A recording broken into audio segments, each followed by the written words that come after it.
Rose point of view. Sige kuya, ako na ang bahala. Saad ng dalaga. Susunod na lang ako, Rose.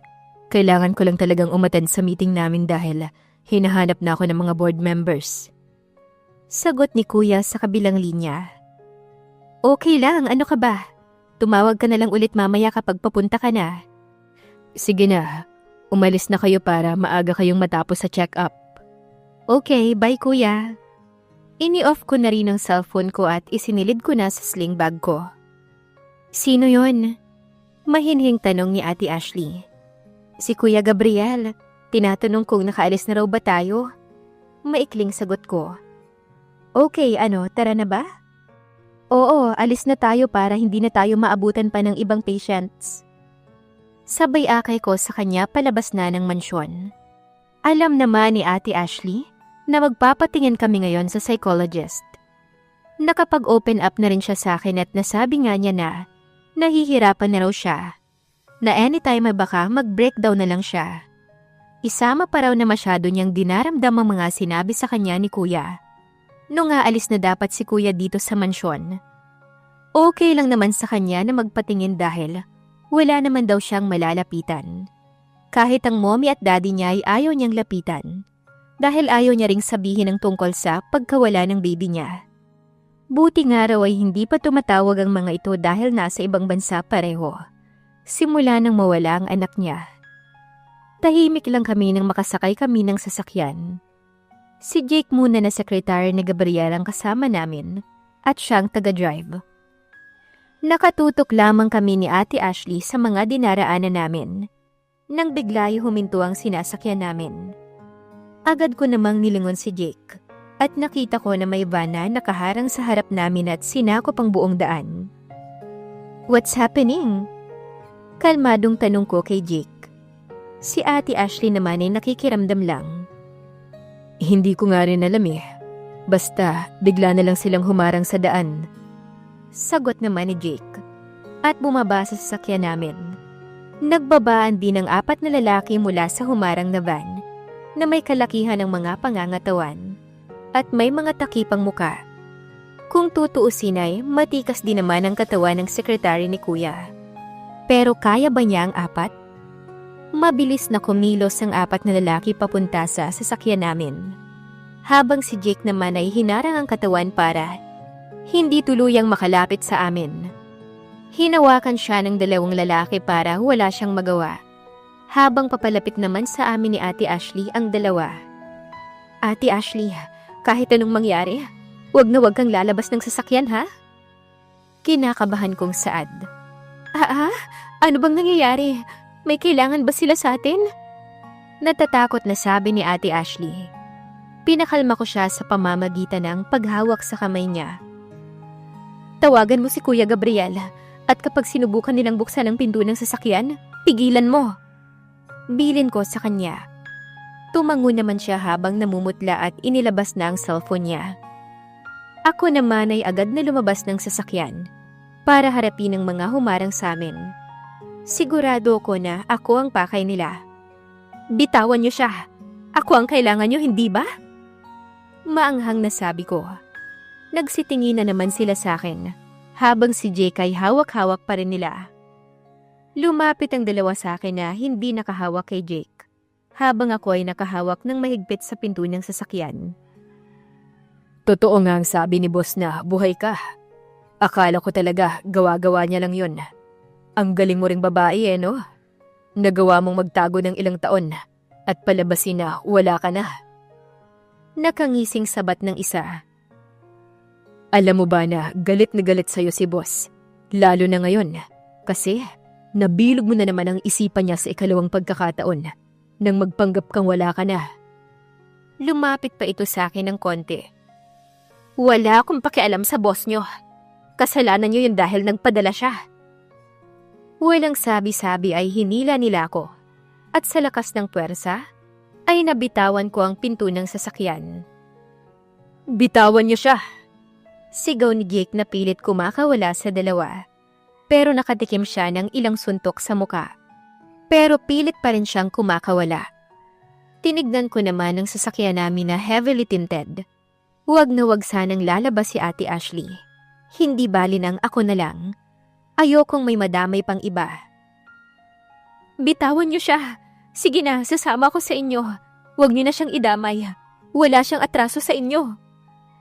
Nanghihinang sabi ko. Ramdam ko ang hapdi sa magkabila kong balikat dahil sa prasahan nilang paghila sa akin.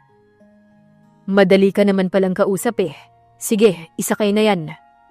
Saad ng isa. Pero nakarinig pa ako ng isang tunog ng armas na galing sa isa sa apat na ito.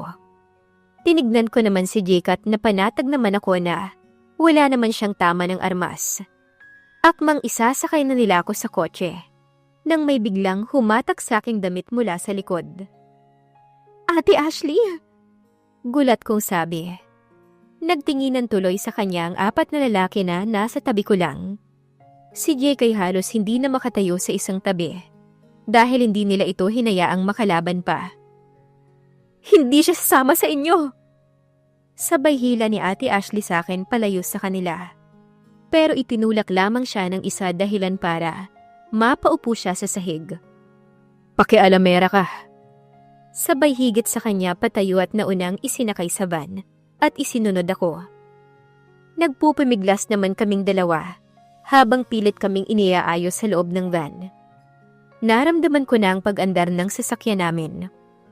Dahil wala na akong maisip na paraan para makalabas, ay kinagat ko ang katabi ko na katabi ng pinto na medyo nakaawang pa. Napaaray naman ito sa sakit. Inuntog ko agad siya sa pinto at hinawakan ang kamay ni Ate Ashley. Nakatabi ng isa pang lalaki na pinagigitnaan namin. Lumundag ako para makalabas ng sasakyan. At hindi sinasadyang nabitawan ko ang kamay ni Ate Ashley sa bilis ng pangyayari. Napaigik ako sa sakit nang bumagsak ang balakang ko sa lupa. Sa lakas ng pagbagsak ko. Ayos ka lang? Pagod na tanong ni Jake, na ngayon ay nakatayo na at nasa harap ko. Hindi pa man kasi gaanong nakakalayo ang sasakyan kanina sa pinangyarihan. Puro pasa at galos na ang mukha niya. Sugat din ang labi niya at kilay niya. Si Ate Ashley, nakuha nila. Nag-aalalang saad ko. Kailangan natin silang sundan. Tinulungan niya akong tumayo at inakay ako papunta sa sasakyan namin. Wala man lang katao-tao sa lugar kung nasaan kami. Kainis. Dinig kong saad ni Jake habang nakatingin sa gulong ng sasakyan namin. Ang isang gulong ng sasakyan namin ay flat na. Yun siguro ang tinamaan ng armas kanina para hindi namin sila tuluyang mahabol. Isinakay ako ni Jake sa kotse habang siya naman ay pumunta sa driver's seat. Nakaagaw ng pansin ko ang cellphone ni Ate Ashley na nagre-ring sa lapag ng kotse. Pinulot ko ito at tinignan ng caller. Si Kuya Gabriel ang tumatawag. Walang pagdadalawang isip na sinagot ko ang tawag niya. Kuya Gabriel! Naiiyak kong saad. Kaagad kong tinawagan si Ashley pagkatapos ng board meeting namin dahil sa dami ng missed calls niya sa akin. Nakita ko naman kanina na tumatawag siya sa kalagitnaan ng meeting. Pero dahil nasa meeting kanina ay hinayaan ko muna. 12 missed calls sa loob ng 5 minuto. Pagkatapos noon ay hindi na nasundan pa. Inaantay ko nga na tumawag siya ulit pero hindi na. I dialed her number. Nakaagad naman niyang sinagot. Kuya Gabriel! Tila pagod at naiiyak na sabi ni Rose sa kabilang linya. Teka, bakit siyang sumagot ng tawag ko? Kamusta Rose? Nakarating na ba kayo sa ospital? Hindi ko agad nasagot ang tawag ni Ate Ashley mo dahil nasa meet. Kuya, hindi kami natuloy sa ospital. May humarang sa amin at nakuha nila si Ate Ashley. Sigurado ko na mga kalaban ang may gawa nito. Takot na sabi niya. Napatayo si Gabriel sa swivel chair. Kaya siya tumatawag sa'yo kanina ay para humingi ng tulong. Si Jake, nasaan siya? Gusto ko siyang makausap. Di ba sabi ko sa kanya na bantayan niya kayo? Kuya, wala rin siyang nagawa dahil 4 na naglalakihang lalaki ang sakay ng humarang sa amin. Bugbog sarado na si Jake at flat pang sasakyan namin. Paliwanag ni Rose. Nasaan na ba kayo? Pupuntahan ko kayo. Nanginginig ang boses kong sabi. Nandito kami sa Burgos Street, yung malapit sa main road. Sige, papunta na ako riyan. Tumawag ka ulit kapag may nangyaring hindi maganda. I'm scared, kuya. Baka kung anong gawin nila kay Ate Ashley. Narinig ko ang paghikbi niya sa kabilang linya. Shh! Papunta na si kuya. Hindi ko hahayaan na magtagal pa ng isang araw si Ashley sa kanila. Seryoso na saad ko. Mahigpit na yakap kaagad ang sumalubong sa akin nang makarating ako sa sinabing lugar ni Rose. Walang katao-tao ang lugar at tahimik ang paligid. Kuya, I'm sorry. I'm really sorry. Umiiyak na sabi ni Rose habang nakayakap sa akin. Niyakap ko rin siya. Walang may gusto sa nangyari. Tahan na. Lumabas naman ang sasakyan ng sekretary ko at bibigyan ko sana siya ng ilang suntok dahil sa kapabayaan niya nang makita ko ang lagay niya. Sugat ang labi at kilay niya. May mga pasa rin siya sa kanyang muka at hirap nang makalakad. Sir Gabriel, tawag niya sa akin. Hindi ko po alam na may mangyayaring ganito. Patawarin niyo po ako dahil nakuha nila si Ma'am Ashley. Paliwanag nito. Hindi ko rin naman maatim na magalit sa kanya dahil ako naman ang may kasalanan. Kung ako sana ang kasama nilang dalawa ni Rose, ay baka wala din akong nagawa dahil marami sila. Kung sinagot ko lang sana ang tawag kanina ni Ashley, ay baka naabutan ko pang may gawa nito. Huminga ako ng malalim bago bumaling kay Jake, habang si Rose naman ay naluluha pa rin habang nakayakap sa akin. Sige na, sumakay na kayo sa kotse. Ipapakuha ko na lang yung sasakyan nyo. Ako na ang bahala kay Ashley. Tatawagan ko rin si Kuya Daniel dahil sigurado kong may gagawin yon. Dahil mga kalaban ang may gawa. Isa pa, mag-aalala yun ng sobra. Mahinang sabi ni Rose. Habang nasa sasakyan kami ay tinawagan nga ni Rose si Daniel. Nakikinig lamang ako sa usapan nila, kaya nalaman ko na ang buong pangyayari. Sa mansyon muna kami dumiretso para magamot ang sugat ni Jake. At tatawag ako kay Cindy para makahingi ng tulong sa kanya. Sir, ang aga niyo ho yata. Gulat na sabi ni Michelle. Pakigamot naman si Jake. Sabay pakita ko kay Jake na nakaupo sa sofa. Diyos mio, anong nangyari sa'yo, iho? Gulat na tanong ni Manang Trining na napadaan sa sala. Manang, kayo na munang bahala sa kanya. Maya asikasuhin lang ako. Dito nyo na rin siya pakainin. At kapag hindi pa malakas mamayang gabi, ay sa guest room na lang siya patulugin. Sige, iho. Teka, kamusta ang check-up ni Ashley? Dagdag pa niya. Napahilamos na lang ako ng muka. Hindi ko alam kung saan ako mag-uumpisang maghanap, lalo na at naiwan niya ang cellphone sa sasakyan. May kumuha kay Ate Ashley Manang Trining, kasalanan ko ho. Nagsimula na namang umiyak si Rose at nilapitan naman siya ni Manang para patahanin. Sige na iho, kami na ang bahala dito. Gawin mo na ang dapat mong gawin. Dali-dali akong umakyat sa office ko at tinawagan kaagad si Cindy. Wala pang 6 na ring ay sinagot niya na ang tawag ko. Hello Cindy, anong kailangan mo? Isang baritonong boses ang sumagot. Nasaan si Cindy Joshua? Ano nga ang kailangan mo? Naliligo pa siya. Walang kabuhay-buhay na sagot ni Joshua. Kainis talaga. Simula pa lang ay ganyan na makipag-usap sa akin ang lalaking yan. Masama po kung tumingin sa akin. Siguro'y dahil alam niya na may gusto ko kay Cindy noon. Tatawag na lang ulit ako mamaya. Pakisabi, tumawag ako. This is urgent. It's about my wife. Si Gabriel na rin ang pumutol ng linya. 3 araw nang nakalilipas simula nang makuha si Ashley ng mga nagtangkang kunin si Rose. Tumutulong naman ang mga tauhan ni Cindy sa akin sa paghahanap. Pero hanggang ngayon ay hindi pa rin namin matukoy-tukoy kung saan talaga nila dinala ang asawa ko.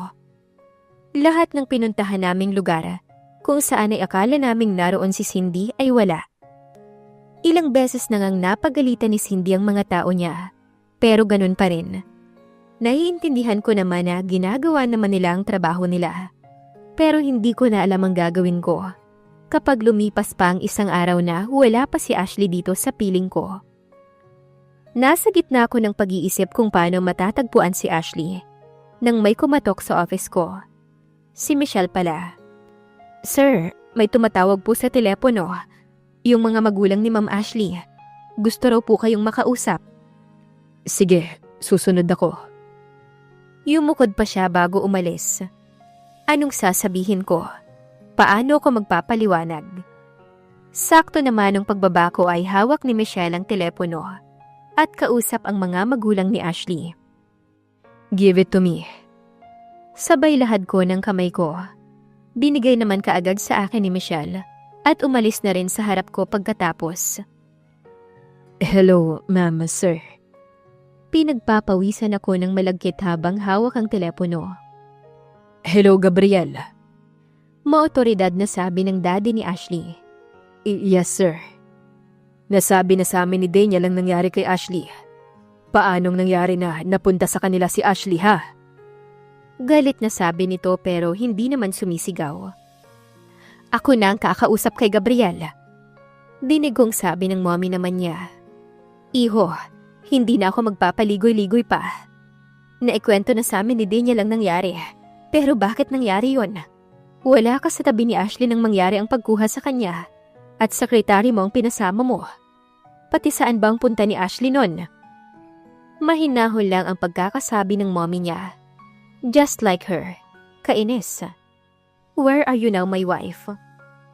Ang sabihin mo kasi, wala ka talagang pakialam sa anak namin. Naikwento na rin sa amin ni Daniel ang mga kalokohan mo, simula pa lang kay Ashley. Kung sana sinabi mo kaagad na hindi mo naman kayang tagalan ng anak ko, ay hindi ko na sana siya pinilit na ipakasal sa'yo. Eh di sana, hindi na umabot sa ganito. Parang pinilipit ang puso ko sa sakit ng mga sinasabi ng dad niya. Sorry, sir. Wala akong pakialam sa sorry mo. Saan ako ikaw humingi ng tawad? Gagawin ko po ang lahat. Mapatawad lamang ako ng asawa ko. Halos pabulong kong sabi. Gagawin ng lahat, ngayon pa. Ngayon pa kung saan nakuha na siya ng mga Morales. Kaya ko nga siya ipinakasal sa'yo dahil alam kong hindi siya mapapahamak sa kamay mo. Ipinakasal ko siya sa'yo dahil alam kong mainit ang mata nila sa kanya.